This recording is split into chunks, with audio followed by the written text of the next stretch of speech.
Iya, Mas Vicky. Jadi saya temannya Mas Yazid juga, sama-sama sejarah. Dan di sini untuk subtopik pembahasan saya itu masih terhubung dengan apa yang dijelaskan oleh Yazid sebelumnya, yaitu tentang Abbasiyah.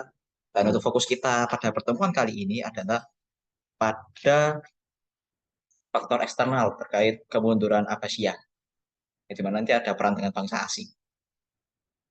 Ya,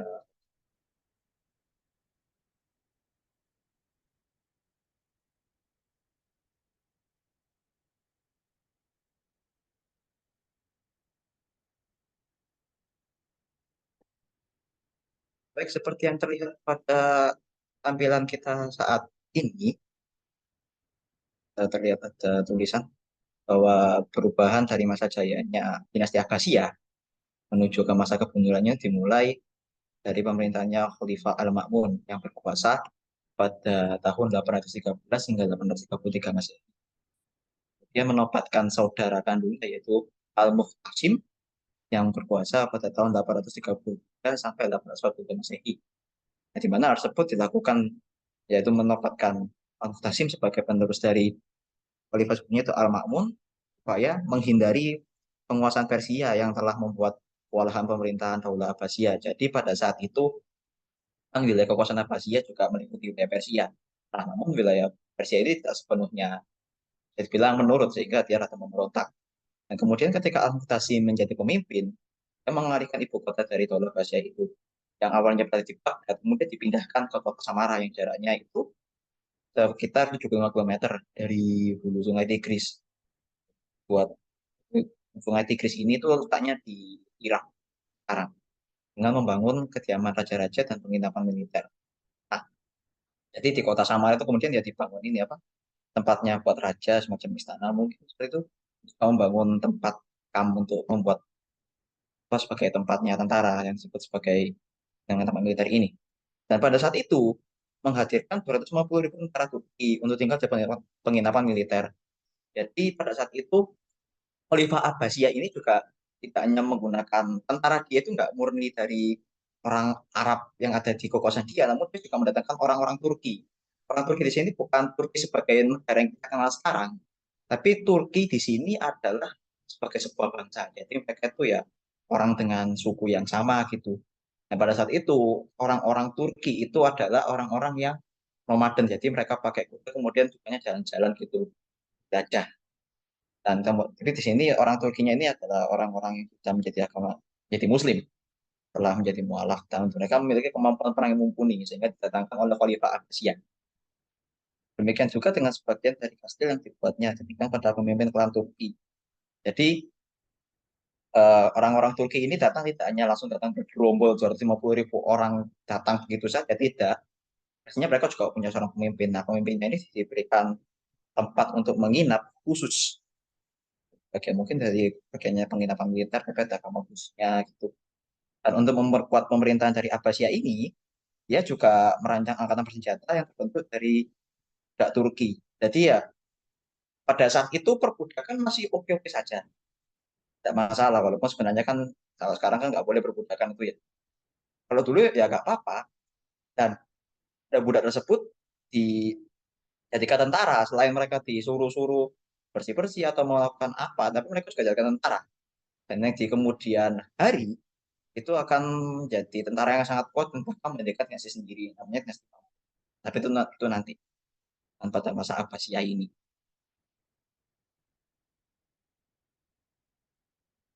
Kemudian ini yang Khalifah Abbasiyah didirikan oleh Bani Abbas ya seperti yang disampaikan di Asid sebelumnya.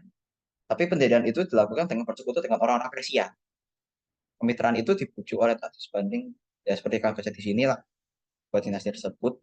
Nah di mana gini ketika Bani Umayyah sebelum Abbasiyah ini ya mereka melakukan ekspansi ke wilayah Persia itu Persia merupakan sebuah kerajaan independen yang dimana dia itu sama kuatnya dengan Bizantium pada saat itu. Nah, di mana mereka punya raja sendiri, punya pemerintah sendiri, yang pada saat itu namanya dinasti Sasaniyah. Tapi kemudian ditaklukkan oleh dinasti Umayyad dan mereka kerjanya bubar. Nah, tapi orang-orang Persia ini tidak terima kalau gitu saja menurut dengan orang-orang Khalifah Umayyah sehingga mereka melakukan sedikit pemberontakan. Dan mereka akhirnya tidak terima. Nah, peluang tersebut dibaca oleh Bani Abbas dan kemudian mereka melakukan koalisi dengan dinasti Abbasiyah. Ya, oke, Abbasiyah akan melindungi orang-orang Persia, tapi ya banyak orang Persia juga nggak bisa menurut begitu saja karena mereka juga sama-sama Arab. Kemudian menurut Ibnu Hajar ada tujuan ya itu tadi. Nah, namun mengingat Abbasiyah ini adalah orang-orang Arab, sehingga dapat memunculkan sebuah pertanyaan. Kenapa kalau kamu orang Arab nggak kerjasama dengan yang sama-sama orang Arab, contohnya orang Badui? Nah, itu ada beberapa alasan nih. Yang pertama, orang Badui itu sulit untuk gagal. Dalam arti gagal ini itu tidak bisa diajak kerjasama karena orang Badui itu dianggap istimewa pada masa pemerintahan Bani Umayyah ya, di mana ditulis di sini adalah penghuni bintang 5 atas nama satu. Kemudian yang kedua, orang Badui itu terpisahkan oleh kehadiran Asabiyatul Luhur, di mana oleh karena itu Khalifah Abbasiyah dilaksanakan Asabiyah konvensional. Walaupun Khalifah Abbasiyah sudah berkoalisi dengan orang-orang Persia, tapi orang Persia tidak bisa sepenuhnya menerima, selain karena ya pada dasarnya mereka sama-sama Arab ya dan Umayyah. Namun kekuasaan tetap berada di tangan orang-orang Abbasiyah yang dimana orang Persia ya tetap bisa terima karena mereka menginginkan sebuah wilayah mereka, wilayah Persia itu dikuasai oleh orang Persia, bukan oleh orang-orang Abbasiyah, sehingga tetap mereka merontak yang dimana selain itu juga orang-orang Baduy orang-orang Baduy yang tidak dapat diajak sama oleh Abbasiyah itu menganggap bahwa orang-orang selain Arab itu orang-orang rendahan yang secara sederhana kita kenal sekarang sebagai istilahnya rasis. Ini juga tadi sini ada misalnya mereka mendapatkan orang penguasa dari Persia Persia juga yang itu juga menyebabkan kenapa kok orang Persia itu nggak terlalu suka dengan kekuasaannya apa sih Maya.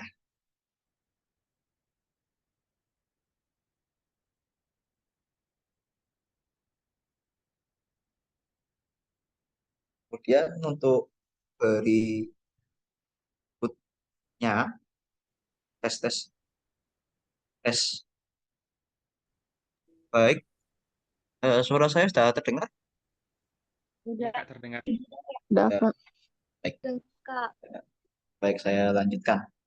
Dan di sini masih terkait dengan kemunduran Abbasiyah yang dimana tidak sepenuhnya karena oleh faktor internal di mana ada konflik dari orang-orang yang di dalam wilayah kekuasaan Abbasiyah, baik konflik sama-sama orang Arab maupun konflik dengan orang Persia yang dimana sama-sama di dalam kekuasaan Umayyah pada saat itu, dan juga kemudian dari sama-sama di dalam kekuasaan Abbasiyah dan orang Persia tidak puas kekuasaan Abbasiyah juga.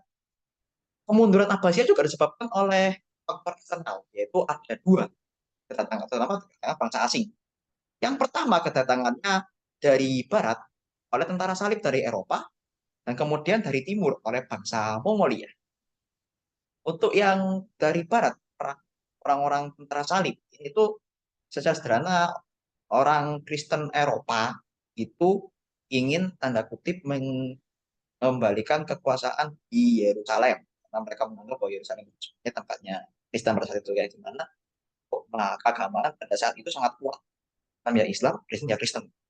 Apalagi orang Kristen saat dahulu pada saat itu terpimpin secara karena lebih nurut dengan penguasa agama yang pada saat itu adalah Sri Paus di Vatikan. Mana Vatikan dulu itu lebih luas daripada sekarang yang kita kenal tuh yang ukurannya itu kecamatan gitu. Jadi mereka menurut kata Sri Paus yang pada saat adalah Paus Urbanus II. Dalam hal kondisi Eropa saat itu sebenarnya chaotic yaitu tahu yang dimana tentara-tentaranya itu banyak.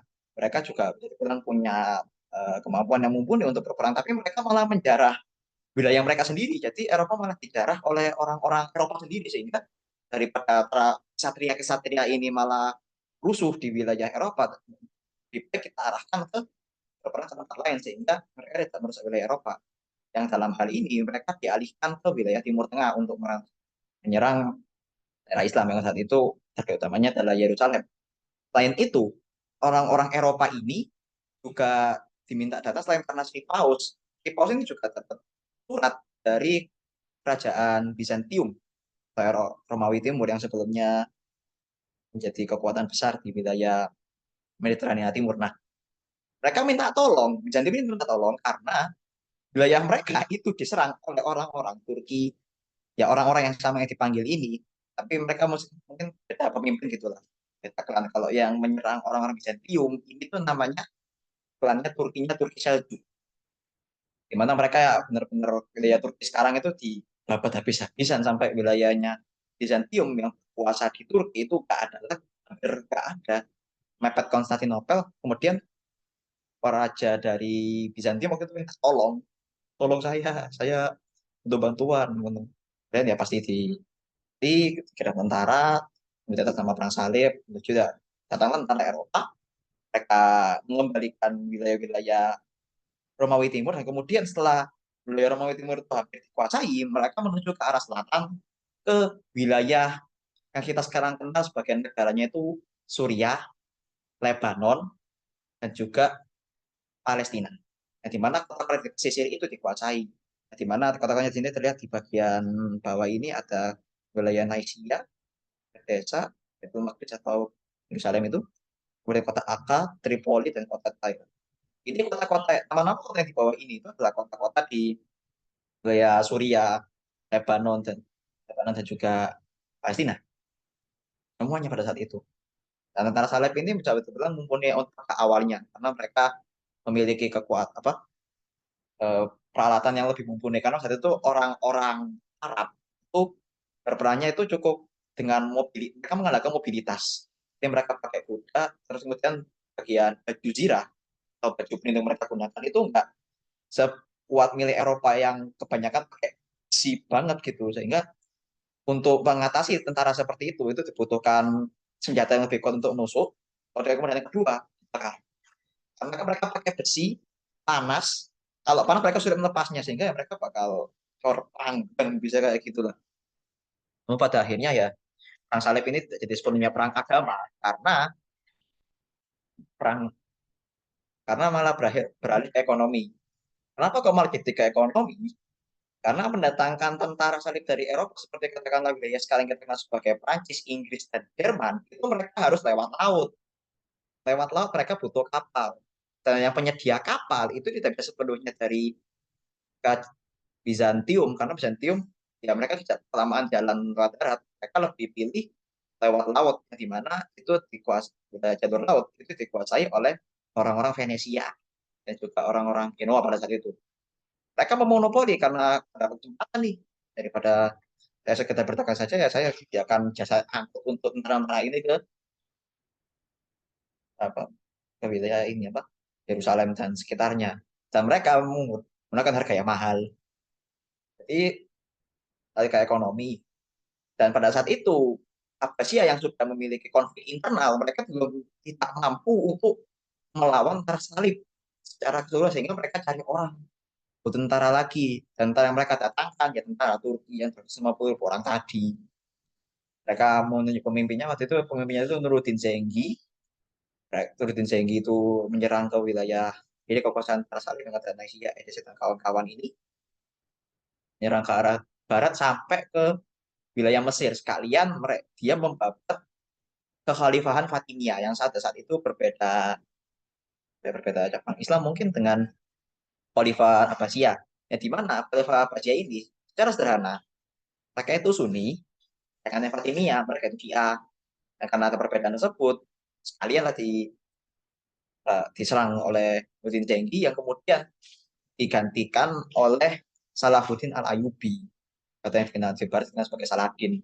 Dan ketika orang-orang Turki ini Nuruddin Zengi dan Salahuddin ini menguasai wilayah Mesir dan wilayah-wilayah tentara salib ini, itu mereka kemudian mendirikan kekhalifahan baru namanya Kekhalifahan Ayyubiyah. Itu yang tentara salib, di mana kemudian tentara salib ini yang pergi. Yang kalau ada di filmnya itu yang ada Salahuddin kemudian ketemu sama orang pakai baju zirah penuh yang pakai masker itu, masker besi, kemudian kalau dibuka dia kayak kena penyakit. Itu Raja Richard II, maaf, Raja Richard I dari Inggris, yang Ricard. dengan ya Richard, ya Richard I, yang kemudian dia itu kena penyakit tadi, yang punya gelar Di sebagai Inggris. ya Inggris dengan gelar Richard of Lionheart. Dan ya mereka pergi secara sederhana itu. Kemudian lanjut ke bagian dari timur alias dari Mongolia. Kalau dari Mongolia ini tuh bisa dibilang datanya itu setelah datanya Tentara Salib dan hampir samaan gitulah. Tentara Salibnya bisa dibilang itu hampir mau pergi. Mongolia datang dari arah timur. Dia membersihkan ke wilayah Persia, kemudian sampai ke Baghdad itu kota dijarah habis-habisan. Makanya kalau kita kenal itu ada kota Baghdad itu kota Seribu Satu Malam dengan pusatnya pengetahuan itu ya di tentara Mongol. Karena prinsip kerjanya Mongol banyak sederhana. Dia itu memberikan pengumuman atau mungkin ultimatum bahwa kamu akui kekuasaan Khan kami. Yang dimana Khan itu adalah pemimpin. Dimana kalau di sini tuh Genghis Khan. Kamu nyerah, kamu ikut saya, kamu patuhi saya, atau kamu habis. Yang namanya kerajaan pada saat itu ya mereka kerajaan tidak independen, nggak bisa sepenuhnya langsung nyerah aja. Dan Mongol taktik perangnya itu sangat mumpuni pada saat itu yang dimana kalau tentara saat itu langsung perang langsung datang gitu, datang dengan bergerombol dan mereka itu jalannya pakai berbaris. Kalau orang Mongol mereka itu pakai berkuda, mereka berkuda datang gitu, mereka mancing kan karena kan orang Mongol kalau perang itu pakai panah. Jadi mereka adalah pemanah handal. Mereka naik kuda sambil manah dan itu susah, Rek. Susah banget. Mereka manah sambil berkuda, kemudian ketika tentara-tentaranya terpancing, mereka mundur, dikejar. Kalau ngejar kan otomatis mereka bakal kepisah. Nah, ketika bisa terjadi kelompok-kelompok kecil ini, mereka diserang balik oleh tentara Mongol. Jadi habis. Tentaranya habis, Mongol datang ke kota, kotanya dijarah habis-habisan, dibakar atau diapakan gitu. Nah, di mana itu ngeri. Namun tentara Mongol ini sekaligus juga menghabiskan Khalifah Abbasiyah ditandai dengan terbunuhnya Khalifah Al-Muqtasim. Di sini terlihat di bawah dibaca. Namun untuk Mongol sendiri itu di wilayah penguasaan mereka di wilayah Timur Tengah ini enggak lancar juga dan titik akhir penguasaan apa ofensif mereka itu berakhir ketika pertempuran Ain Jalut. Ya, di mana dinasti Imam, dinasti Ayyubiyah, yang ternyata Salahuddin Ayyubi itu datang yang menghadapi mereka dan mereka antara Mongol itu kalah. Itu untuk sampai sini aja sih. Itu yang sebenarnya dari saya yang dibawanya ini juga ada beberapa faktor yang menyebabkan kemunduran ini secara sederhana adalah rangkuman dari yang saya dan Yazid sampaikan. Mungkin saya sampaikan lagi aja. Yang pertama, kedua khalifah yang lemah. Jadi ya khalifahnya itu jadi bilang dia cuma sebagai simbol saja, tidak memiliki kekuasaan yang penuh dan tidak memiliki posisi yang kuat seperti khalifah-khalifah sebelumnya. Dan malah jadi boneka untuk orang-orang bawahannya. Kan khalifah pasti punya menteri. Dan dia itu juga berwibawa. Kemudian yang kedua ini ada untuk mekanisme pengangkatan khilafah. Jadi ya kalau kerajaan biasanya itu raja itu punya anak pertama laki-laki yang akan jadi raja. Kemudian saudaranya gak dapat apa-apa. Tapi kalau di Khalifah gak ada yang gak ada sistem seperti itu sehingga menyebabkan terjadinya sebuah chaos atau permasalahan. Kemudian yang ketiga ini pemindahan ibu kota dari Madinah ke Damaskus, bahkan bekas ibu kota kerajaan Bizantium, kemudian akibatnya gaya hidup mewah, bangsawan Bizantium mulai mengaruhi negara kerajaan dinasti Umayyah. Oke, jadi gini. Oh, ini Umayyah sudah deh. Maaf, maaf. Ya, itu tadi buat yang U Abbasiyah, artinya yang bawah itu Umayyah. Baca sih untuk dari saya, yang ditanyakan boleh.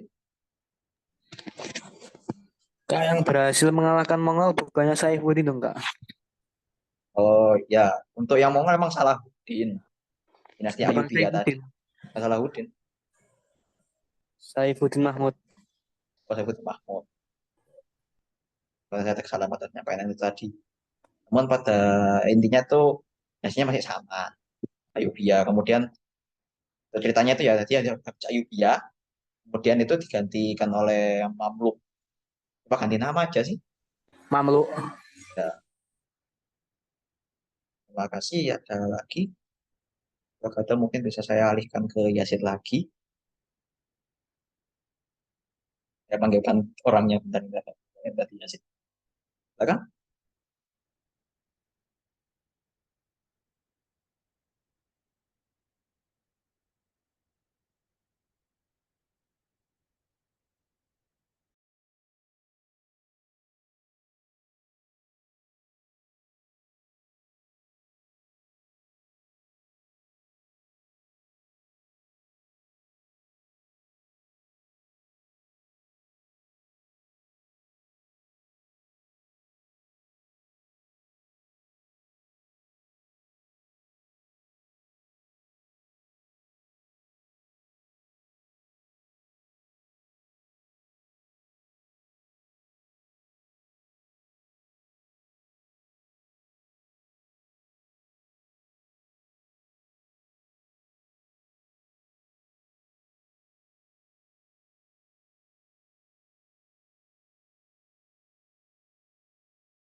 Oke, oke ya, terima kasih Mas Fikri. Mohon maaf tadi agak riwah di lab. Oke, selanjutnya adalah kuis utama. Ini adalah tes terakhir selama pertemuan ke 1 dan 2 tadi. Sebagai evaluasi kalian setelah mendapat pembelajaran dari saya dan Mas Fikri pada masa dinasti Umayyad dan Abbasiyah. Nah, untuk kuis ini agak sedikit istimewa, di mana yang mendapat juara 1 dan 2 saya beri imani khusus nanti. Oke, bentar. Ya, Pak. Tapi ini ada Kak pokoknya.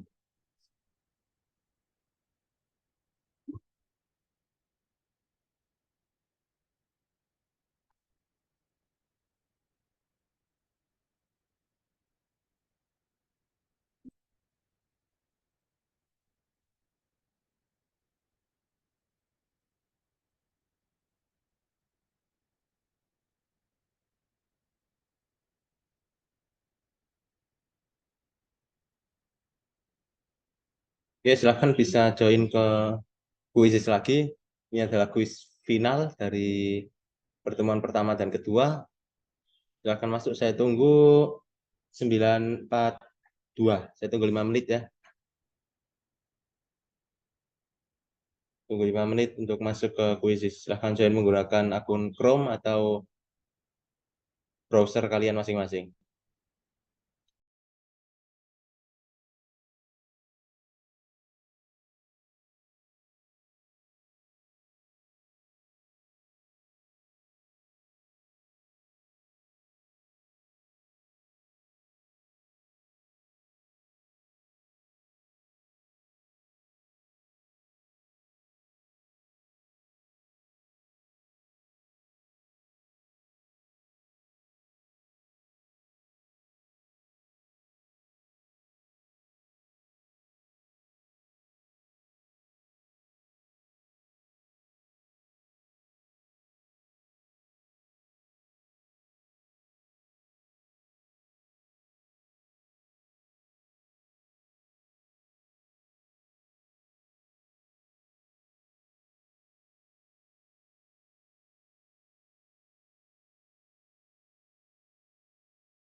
Pak Sob, Pak ngajar kayak Carlos.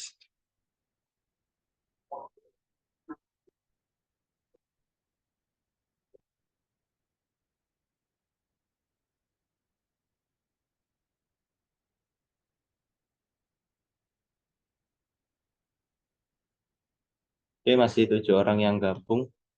Ditunggu yang lain. Pesertanya ada 15, mungkin sekitar ada 10 yang bisa gabung. Ada kemit 3, oke.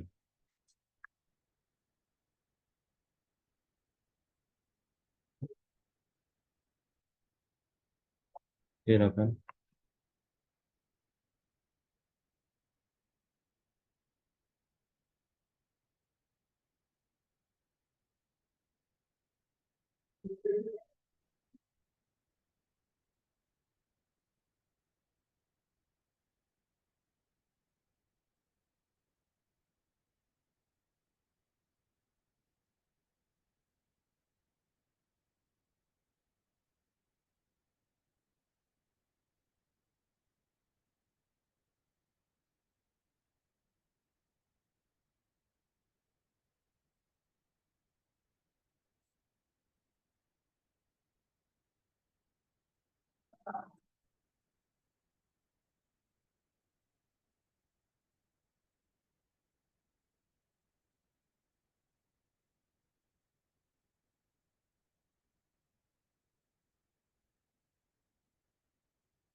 Oke, kira waktunya.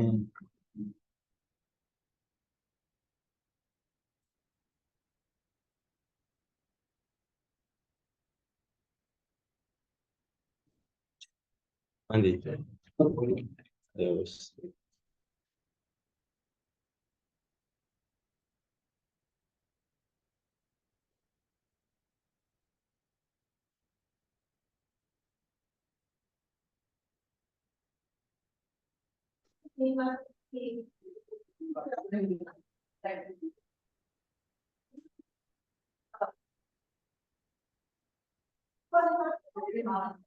Ya, 1 menit lagi kita mulai. Ada 9 peserta.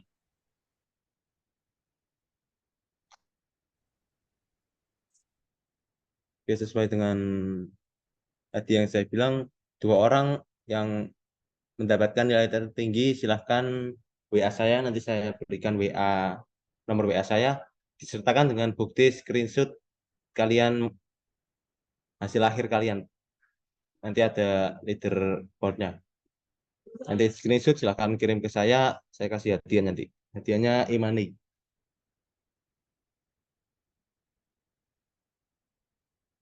Ya, benar.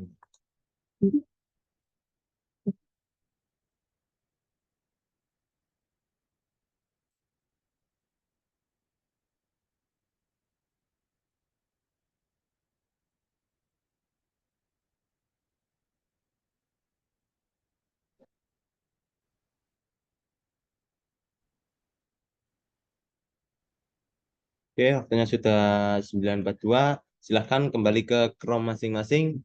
Kita mulai.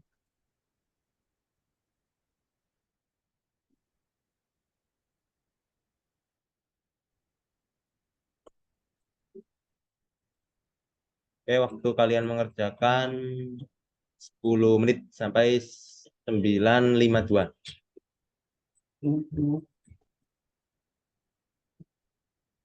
Sampai 9.52 ya. Saya kembali lagi nanti.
Minta nomor kakaknya dari mana, Kak?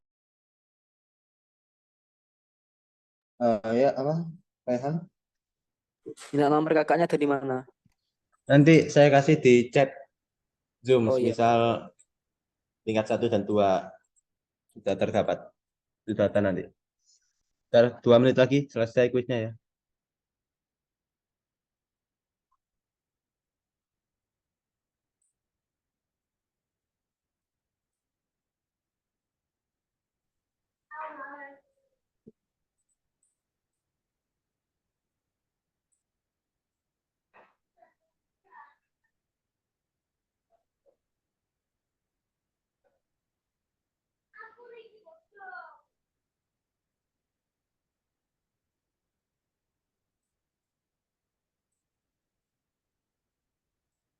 Ya, 1 menit lagi.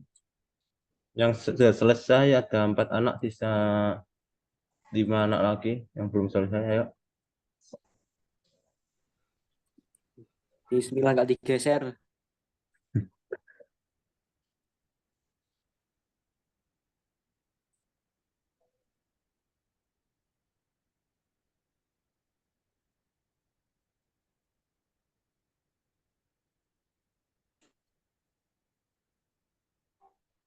Gerakan Bani Abbasiyah dimulai di kota. Yang mana tuh soalnya?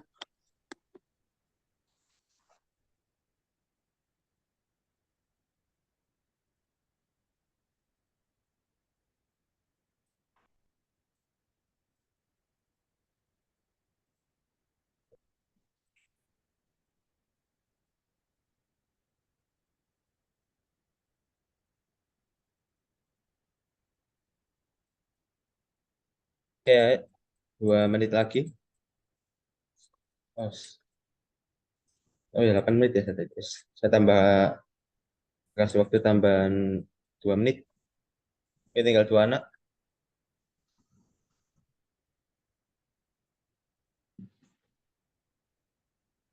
952 ya, saya kasih tambahan waktu 2 menit.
Ya, kuis saya akhiri.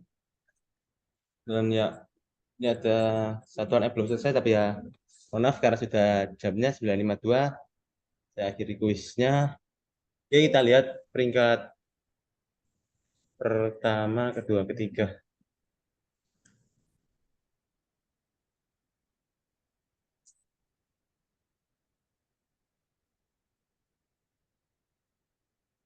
Oke, selamat untuk peringkat pertama Mas Dava Monaka. Peringkat kedua Mas Harun. Ketiga, entah ini laki atau perempuan. Saboy.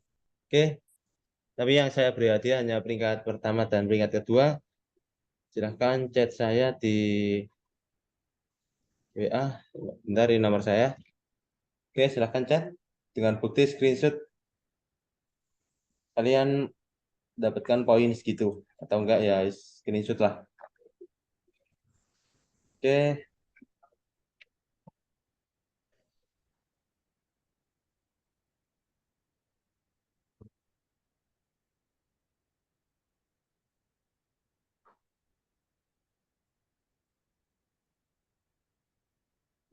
Oke, baik ya. Ini pertemuan terakhir untuk materi dinasti Abbasiyah dan dinasti Umayyah kemarin. Nah, bukan berarti kita nggak bertemu lagi. Nanti pasti kita akan bertemu di lain hari nanti ya. Nanti saya tunggu ke univ pilihan kalian masing-masing. Semoga kalian lolos. Oh iya, nanti malam ada webinar tentang kehidupan kuliah. Nanti kalian bisa ikut, jangan lupa join. Karena nanti ada pemateri yang pasti mengetahui tentang dunia perkuliahan. Jadi saya juga sebagai moderatornya. Nah, nanti akan dijelaskan tentang bagaimana kehidupan kuliah. Mulai dari sistem SKS, kepenasihatan, DPA, jam perkuliahan, dan lain-lain ya. Jadi kalian lebih bisa mengenal tentang dunia perkuliahan sebelum kalian masuk ke dunia tersebut. Ya, mungkin